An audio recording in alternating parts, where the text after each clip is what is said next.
Manchester United 0, Liverpool 3, and it's a complete and total utter disaster for Manchester United at Old Trafford. United are, the thing is as well, it's, you say humbled and all that kind of stuff, but in reality, we were beaten obviously by a better team today. Liverpool were the better team, no doubt about that. But Man United they beat themselves, just literally, totally. Someone puts it in the comments there, toothless, just embarrassing, no fight, no quality, no midfield, no attacking threat, poor substitutions from the manager. Once again, you talk about tactics. Casemiro might as well just completely retire with what he was putting in there, but it was just awful. Absolutely awful and pathetic by Manchester United. Again, no way of dressing it up.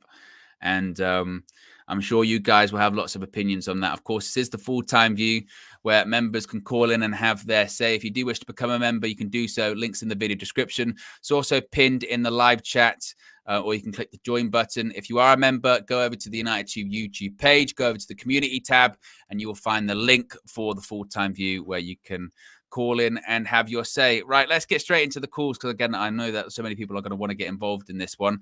Let's start off with Show. Show, talk to me. Obviously, you were vocal last season of criticism of Erik ten Hag. Is today just more of the same from what you saw last year?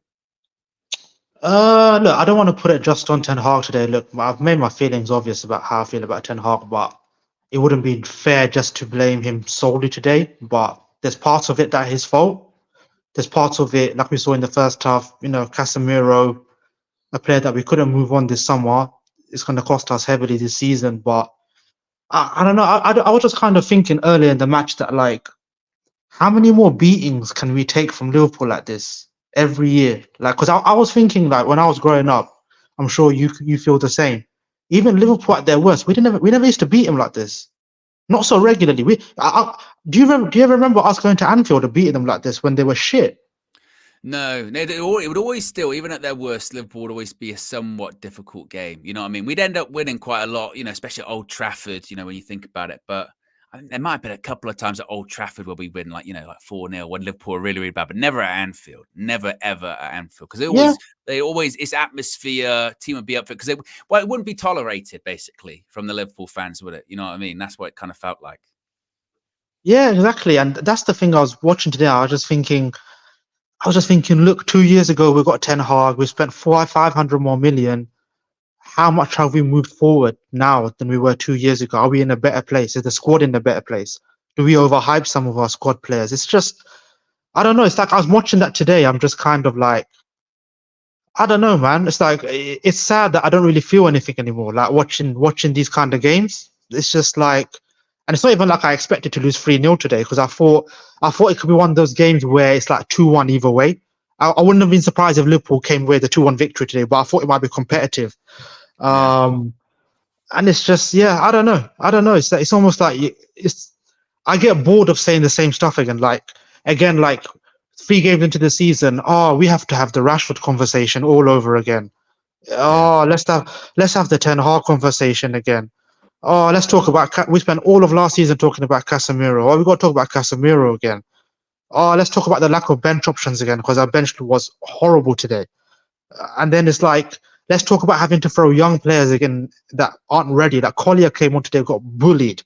Let's be real, like he was not ready for that game today. And it's just like, I don't know. It's just, I mean, the other scary thing is Casemiro's 32, Salah's 32. Look at the difference. Yeah. One guy looks absolutely washed out of his depth in this league, and the other one got a goal and 2 assists today. I mean, it's just crazy the comparisons you can make. And like Slot, 3 games in charge, Ten Hag over 2 years, and you look at one team looked like, I'm not saying Liverpool were amazing today, because I don't think they were, but at least I watched Liverpool today and I was like, I can see what Slot's trying to do. And I still think there's some things with Ten Hag where I'm just like, I mean, I think the first 2 goals, I think it's fair to put it on player. That's the player problem. But for the third goal, when you look at how high Collier was, that's a manager instruction for the midfielders to be that high. And you look, Liverpool absolutely killed us with that today. I think they really saw that Ten Hag puts the midfielders really high, and Liverpool just kept killing us with the transition today. And that's something that I mentioned last season over and over again that Ten Hag does, and just leaves the midfield empty. And today we saw it in full effect.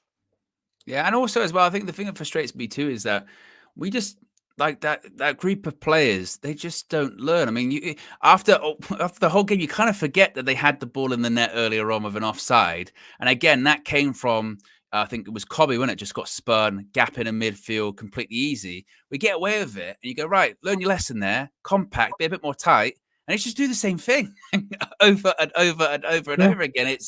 It's baffling, and you're right. The worst thing is about it is the most draining thing is it is just like, here we go again. That's probably the most draining thing about it is like it's not new. Yeah. I was listening to you saying that the Southampton game is big now, which it is. But again, this feels like last season, 3 games in, where we were like, we've made a crap start, international break. After that, we got to win the game now, and we had that run. I remember we played like Luton and these kind of teams, and we were scraping wins. Maguire getting player of the month in November. I remember those times, and it was like, we've got the season back on track. It feels like that all over again. We're going to play Southampton away. We should win that game based on quality between the two teams. But even if we win that, does that mean that we're on the road to recovery? No, because we know based on last week and this week, a defeat is always around the corner for us. And it's just, I just worry when I look at the squad in general. Like I look at the midfield depth. If we're now saying that, because the thing is now, the way Casemiro has been hooked at halftime today, if you now put him in for the next game, what kind of Casemiro are you going to get, even motivation-wise? Because he was legit hooked for Collier today in a big game. So how can you even use him anymore? This is the thing. So then now you're talking about Ugarte coming. Ugarte's going to have to play every game. Kobe's going to have to play every game. Their understudies are horrible quality. I look at the attack. Who the hell's going to score for us? This is what, when I look at our attackers, I'm like, Xerxes today, I'm like, is he going to get us 15 league goals? Probably not. Ahmad, no. Garnacho, no. Rashford, hell no. Anthony, hell no. Who's going to score for us? This is the other issue I've got. At least if we were defensively crap, but we could score goals, I'm like, we've got something there. Just, I don't know, maybe play full on offense. We can maybe outscore teams. Like maybe that's how Chelsea try and do. Their defense is shit, but their attack, pretty good. But with us, I'm just like, I look at our squad, I'm like, I don't know. Like defense, I'm pretty okay with it. I thought our best players today was like, I thought Mazraoui and De Ligt played all right. And I thought De Ligt, apart from that horror tackle he did, was pretty good. But attack-wise, we created, like, I think Xerxes had the header. That was it. Like, created next to nothing. So, the header and the one where Rashford put it in, wasn't he? Back post, where he had that one. He maybe should have done a bit better. But you're right. I agree with you. I mentioned it in the first half. I felt bad for the defense because eventually they started to crumble. But then you would, because when you're just going to constantly get all that pressure on you, of course you are. And actually, the sort of inability to pass eventually infected like De Ligt and Mazraoui, because they almost came down to everyone else's standards in the team towards the end. And it's just... it's not good. And the thing is, the goal scoring under Ten Hag has been an issue from game 1, season 1, and it's not got better. Like we don't score goals. We just don't score, and it's something Ten Hag hasn't been able to figure out. And I don't know if he will figure it out this season. Look, I personally think we're in for another difficult season. I still think we're in the contention for top 4, 100%. I predicted us to finish 5th this season. I don't see us finishing top 4, just because of the issues I mentioned. And also because, look, I know people hate to hear, but I don't believe in the manager. That's just how I feel. So, yeah, unfortunately, another difficult season ahead. Another difficult season ahead. Big up, show. Appreciate you calling in as always. Clayton with the super chat here says Anthony and Rashford had terrible seasons last year, and still Rashford starts all 3 games. What do all previously sacked managers have in common? Favoritism for players that are not performing. I think what was actually one of the biggest, moments actually today. You know, when you take out obviously the result and all that kind of stuff. One of the biggest moments I thought is when Garnacho came off for Ahmad, and the noise that came out of Old Trafford, the boos towards the manager, towards substitution, and then towards Rashford afterwards. I think says a lot, because Kenny mentions this a lot. He goes, you obviously can hear a lot of noise on social media and all that kind of stuff, but inside the stadium, particularly Old Trafford, and Gary Neville mentioned this too on commentary. Man United fans inside Old Trafford, they'll boo a performance. They might have a go at a player or something like that, but like a substitution or like a manager, historically they're not big on booing that or having a go against it. And they didn't like that today. And I think they were justified in not liking it. V33 of the Super Chat says Casemiro was the best player for Liverpool. Let's go to another call. Let's go to Milan. Eminem, talk to me. How are you feeling after that disaster? Absolutely. I don't know. It feels so bad. I expected, before the game, I was having I don't know. I didn't expect to win at all, to be honest. I've said it before that the setup of our attack is really poor. It's been since day one, as the previous caller mentioned as well. But in general, I didn't expect, I expected a draw. And what we got was essentially pretty much the last Premier League game against Liverpool, where, except that game against with Jurgen Klopp, we came back with 2 goals. In this game, we came back with nothing. And it's from the defense all the way to the attack. The structure of our team is just so poor. But yeah, I would accept that there's been individual moments in this game which gave the game away. However, it was too easy for Liverpool. It's way too easy. I mean, Ipswich gave a bigger fight in the first 45 minutes of their game than we did. What do you think happens now with Erik ten Hag? Because like we were saying, obviously now it's international break. We know what's going to happen over the international break with pressure and stories and articles being read. And suddenly an away game to Southampton on the 14th of September feels almost like season defining for him. Can he turn it around? Do you think he can actually fix these problems that he still hasn't been able to over the last couple of years? Well, honestly, we shouldn't be asking these questions right now. It's his 3rd season. We should see some progression, right? But for me, it just seems like he seems like a cup manager. He doesn't seem like a guy who could actually push us forward in the league. I genuinely think that he's going to be sacked. I'd rather he be sacked right now than any more games further, because I don't think he's the man to take us forward at this moment. From day one, as mentioned, the attack has not changed. The setup of our attack. First season, Rashford pretty much carried our attack. Second season, Rashford was crap, and pretty much small contributions from the entire team, and still our attack was absolutely poor. Now, the 3rd season, we're still seeing the same issues, but we're not scoring as many goals. We're not scoring any goals at all. I think in the next 2 weeks, we're going to just see a lot of media coverage of what's next. We're going to see rumors of Southgate being in the contention for the manager's job. Hope not. Yeah. But yeah, one of my main gripes with Ten Hag at this moment is that I'll say, look, if we go back to under Ollie, we transitioned so well on the counter. I know we don't want to become a counter-attacking team. However, we've got the same players in Bruno and Rashford who did it so well. Why have we regressed? How are we not able to even counter as good? Southampton, Ipswich, Leicester, they just got promoted and they could counter way better than us. They're much more fluid. Even though they're in the relegation battle, it seems like we're going to be there soon. I don't know where I see Ten Hag going forward with this team. And you mentioned with the attack, Joshua Zirkzee struggled today, had a couple of chances, couldn't get the goal. First half as well, felt like he couldn't keep the ball. What did you make of his performance? Do you think we maybe realize now that it's going to be a bit longer before we see a finalized version of what he can actually be at United? Yeah, definitely. I think Højlund, when he first joined last season, he said that he had to be that's 2 steps quicker in terms of reading the game. It's the same with Zirkzee, but he's going to take more time. He hasn't done that yet. And I think his overall, I see the potential there, but his overall game today was pretty poor. I think there's 2 chances that Rashford created. By the way, I mean, he created the only 2 chances and he's getting pelters online for some reason. Despite not being the worst attacker today, Zirkzee should have put at least one of them, especially the second chance, he should have put out through the goal. But yeah, I do see it'll take some time before he actually gets into rhythm. But we're not providing him the right environment to do that. To be honest, we still need to have a proper structure when we're attacking. We need to be a bit more fluid, and I don't see Ten Hag doing that. I probably see Xerxes maybe improving under maybe the next manager that after Ten Hag is maybe sacked. Indeed, right. Those conversations, it's all going to start up again. This is this is boys because last season all over again. Big up, Eminem. Appreciate you calling in.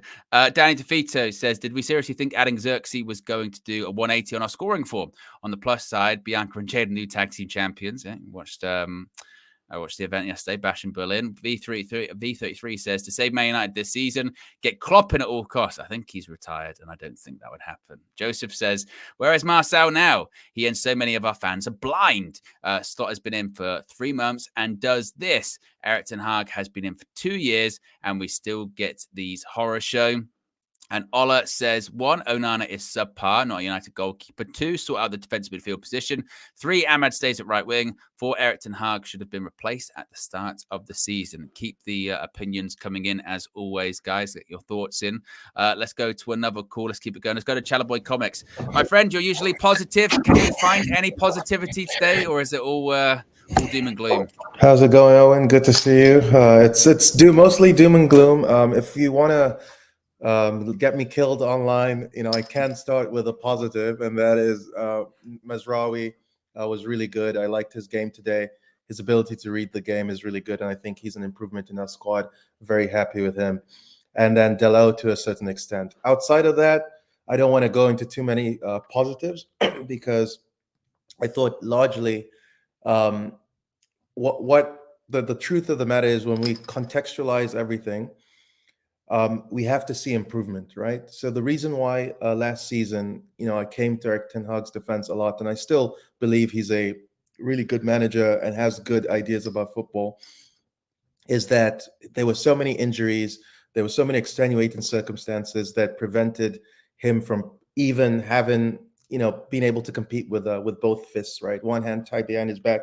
This season, while we do have Mount's injury, largely the squad is fit. Largely he has multiple options, and this is still what happened. So for me, it's a frustrating point because the first 20 minutes of the game, I thought we started brightly. But how many times have we said that? We're 20-minute FC. And so I think that that's a problem, or two sides of the same coin of how we set up.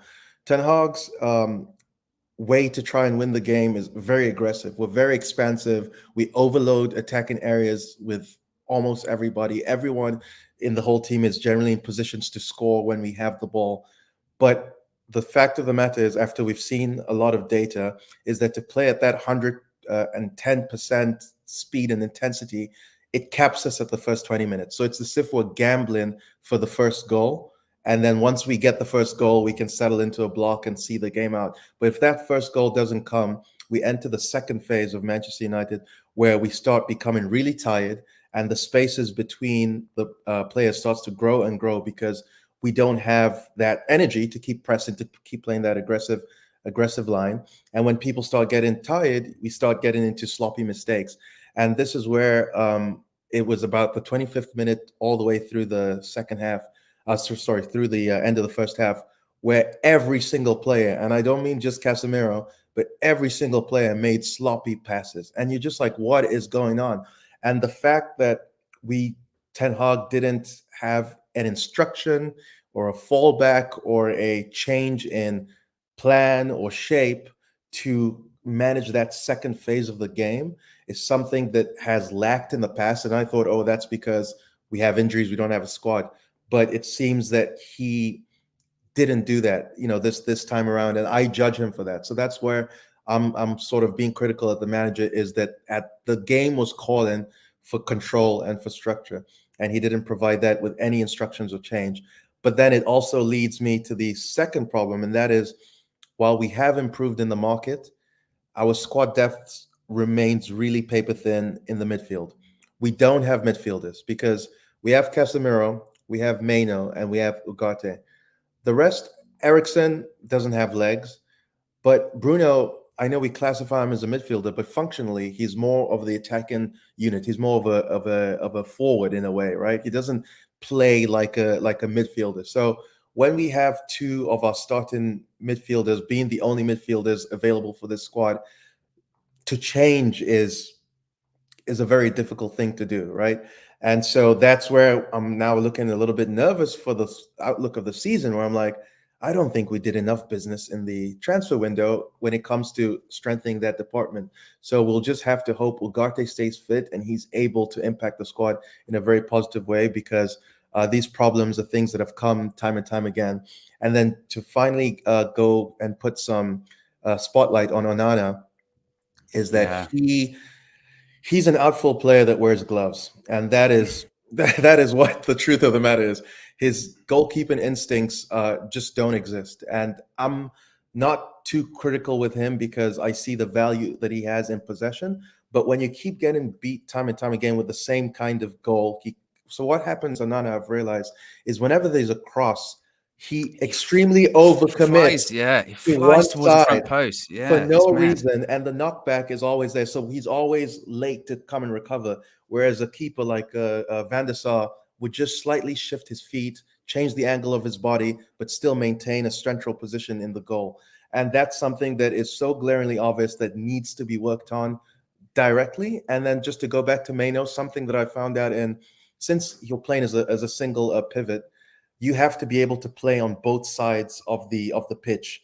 Whereas Mano, I've noticed, doesn't use his left foot nearly enough. So he's always using the angled outside of the foot pass to try pass out of pressure. And when you have your pressing distances correct and you close that space, he loses the ball. And it's something that's happened time and time again. So there are specific coaching instructions that need to be implemented. And Ten Hag, you're in your third season. I support you and I support the team, and I don't want to get too panicky, but you have to start showing improvements. It's a culture of Kaizen. We can't have the same problems rear its head. You have to have solutions. So that's my overall take on it. Largely disappointing, but you can see if we execute in the first 20 minutes, we should have had one or two proper goals, and Bruno was quite poor in his decision making in the final third. And so it was just we could go down the line and highlight different people, but it's just we need to see improvements like fast. Yeah, I mean, just there's quite a lot going on with social media at the moment. There was some rumors about Casemiro saying that he'd left at halftime, which is not the case. Apparently, he did leave at full time, or with the rest of the squad, he was in the dressing room. He also said, Ten Hag, about subbing Casemiro, said it was tactical because we were 2-0 down. The midfield was open and we needed legs. We brought a young player in, but he has legs. Is that not quite, that's a bit of an indictment from Erik Ten Hag basically saying there, we had to take Casemiro off because he doesn't have legs. And we brought in a young player who's inexperienced just because he can basically get around. I mean, if that's the manager saying that, what does his future look like, do you think? So that's quite damning, but I think that's more of an indictment on Erik Ten Hag, because it seems like his solution to fixing that issue was it was a player replacement as opposed to a structural change. Maybe the instruction should have been Dalot inverts a little bit more aggressively and pairs up Collier, because even when Collier came on, he was isolated.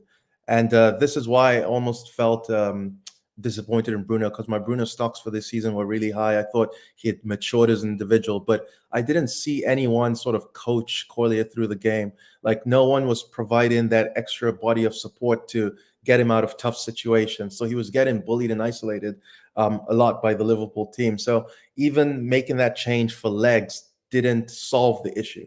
So when it comes to Casemiro, the first mistake was the first mistake when he passed it to the left. Was that the? Yeah, he did the pass to Kobe where Kobe wasn't even looking. Yeah. He's looking that way. It's and mad. The momentum of the play was also telling him to go to the right. That's where the space was. So that you're just like, that's a brain malfunction. But the problem is that he didn't pick himself up as a professional who's been playing at the highest level for so long. You should be able to let those errors not affect the rest of your game, but instead, they ripple through the team. And he also wasn't helped out by Lisandro Martinez, who positionally, I think today was absolutely awful. And he was missing a lot of his his tackles when he would come into the game, and when the shape was broken, Casemiro and Meno had to cover so much space. So it was just a feedback loop. But in terms of his future, I think Ugarte is going to be the starter for sure. And I think Casemiro will be played in certain big games where we have to pack the midfield. So we'll play 3 or 4 midfielders instead of 2 Holden and Bruno. So I think in those games, Casemiro will come in. But I think Ugarte will pretty much be the starter going forward. It has to be. And just finally, I mean, what do you think this means for Erik ten Hag? I mean, we're talking about that Southampton game now, right after international break, being really important. You know, it's an away game against a team that's just come up. Is that again? Are we doing the thing again this season like we did last season, where we're going like international break to international break, going got to win these games, and maybe then we can turn it around? Is that not really concerning already? So that's Erik ten Hag's sort of cross to bear, because his decisions are resulting in this situation. And what I mean by that is, how the hell did Ahmed get dropped out of this team? I was stunned. And to be fair, it was justified for the first 20 minutes. However, when we needed structure, control, Ten Hag waited until the 68th minute to make his substitutions. Those substitutions need to be made way earlier.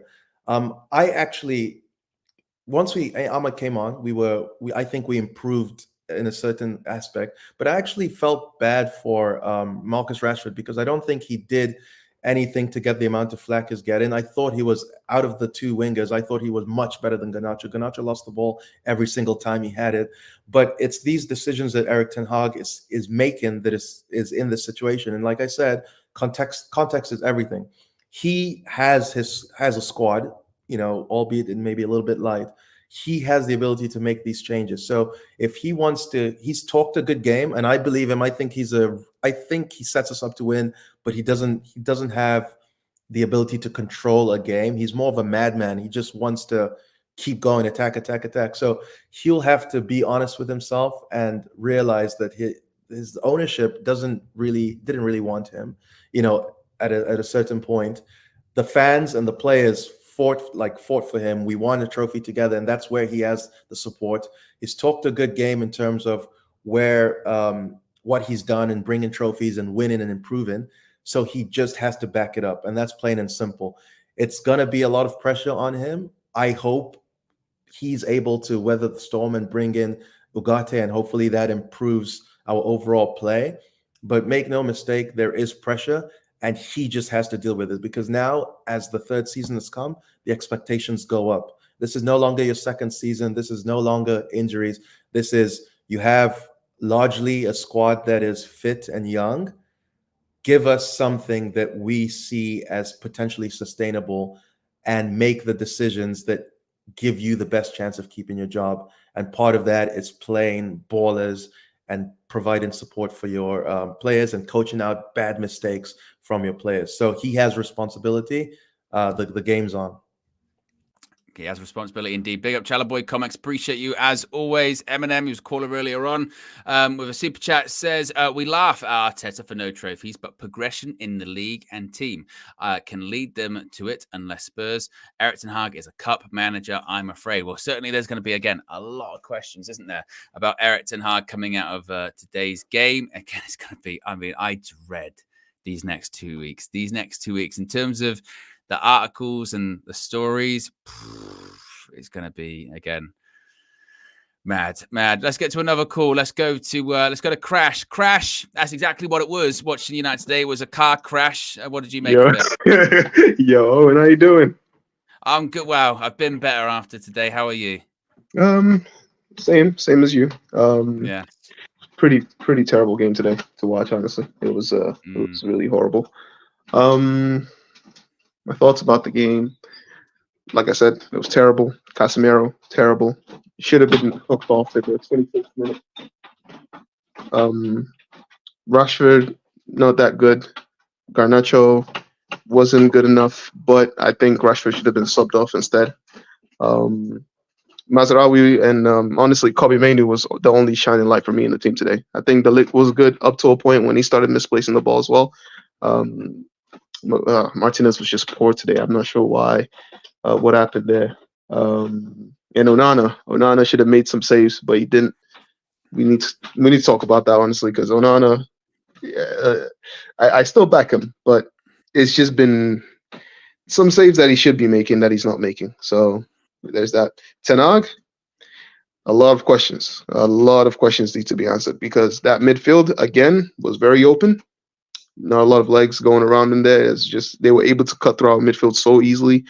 Those goals from terrible individual mistakes, specifically from Casemiro, but our defenders still need to defend better, and they didn't. So that's just that, honestly.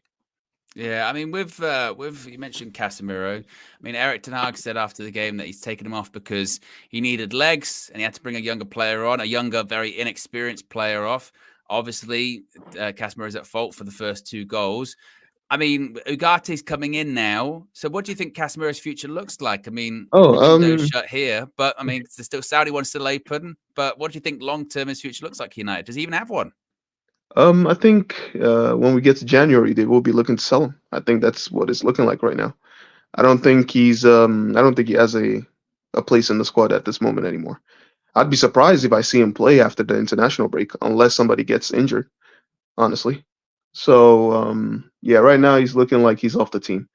Yeah, and the only problem that I have with that is the fact that we don't have enough depth in the midfield to do something like that. We don't have enough of that. Ugarte just came in, so who knows if Ten Hag is actually going to start him, because he tends to, keep the player on the bench and give them a few games to get used to, I guess, the environment a bit, so they could finally get a start. But it's not looking good for me. I still back Ten Hag, but that's only because of the board, their decision they've made.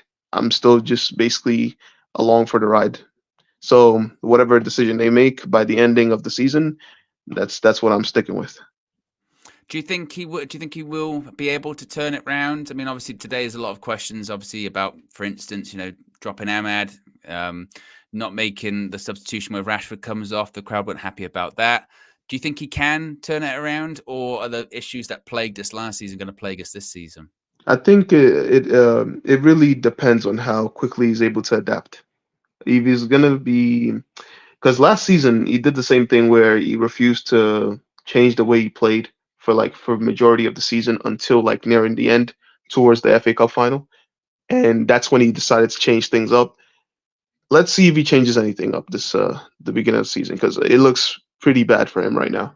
But I still think he can change it, because we've seen him get out of a worse situation. In the first season, we lost 2-1 to Brighton in the beginning of the season, plus the 4-0 defeat to Brentford, and he was able to finish 3rd place with that. So you never know. That's just how Ten Hag is. You could get either last season from him or the first season from him. So right now it's basically 50-50.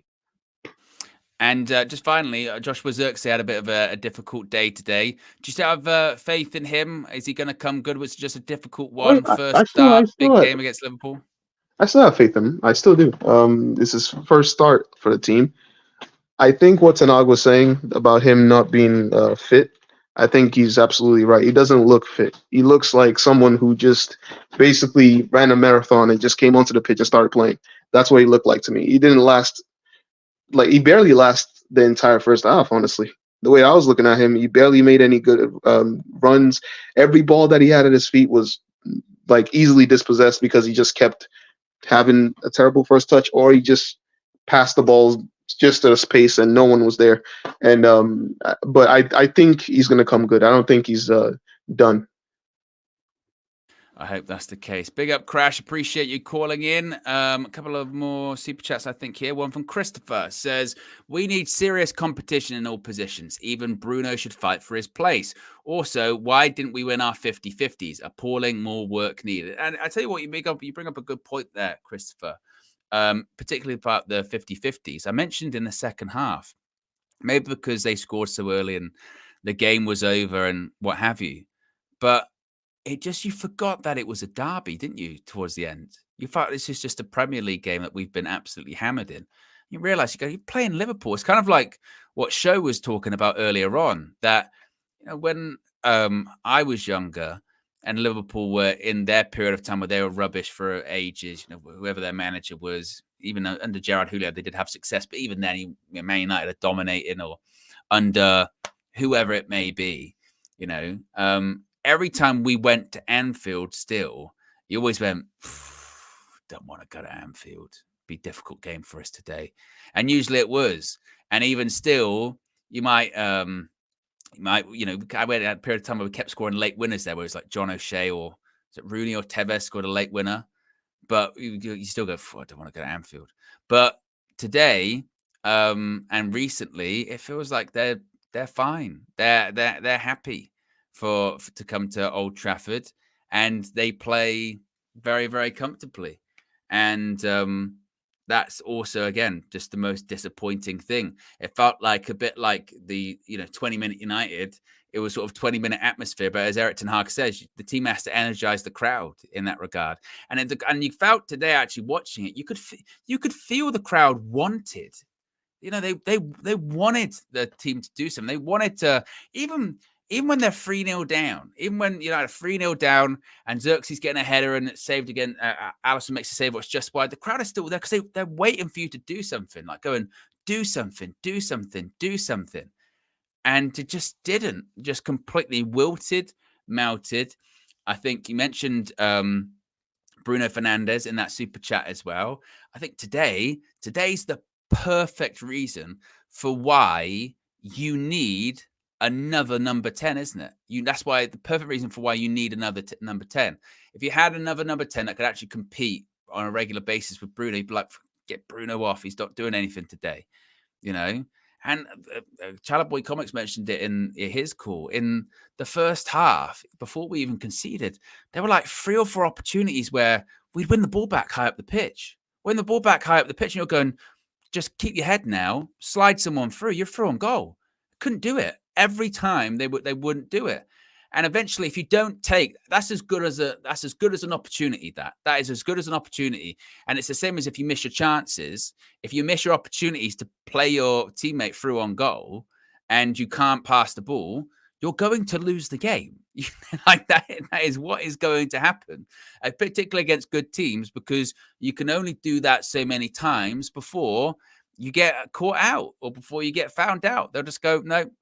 Okay, like if you're going to keep giving us opportunities, even the offside goal. I said this to Show as well when he called in first.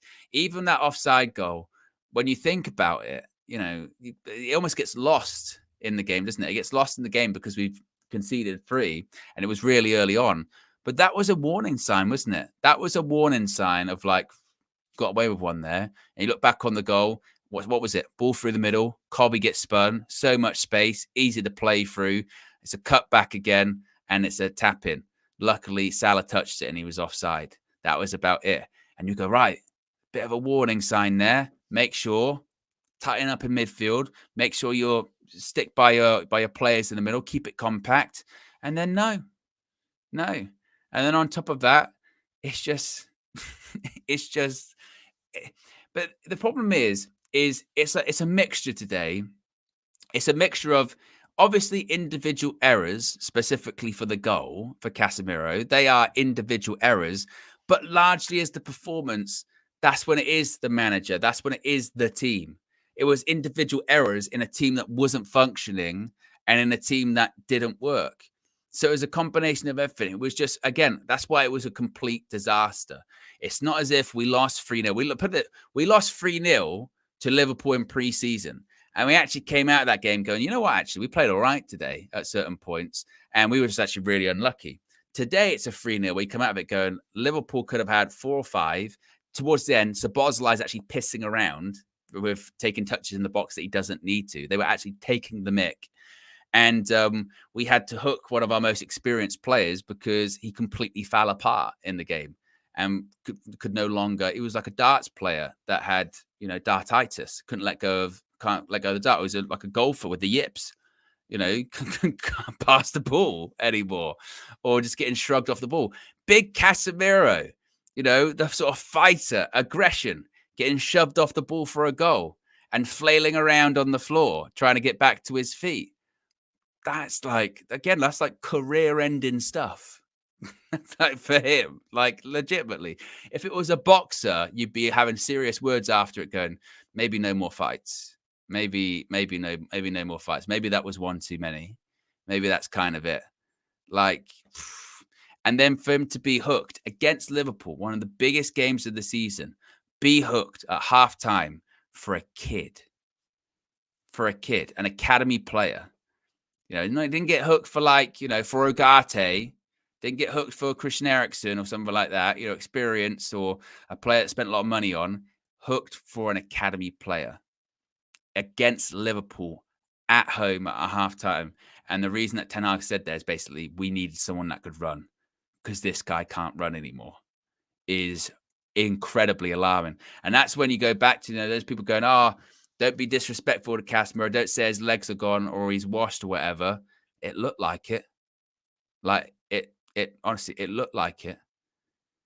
And then, you know, you're looking towards your captain, Bruno, ghosted, disappeared in the game.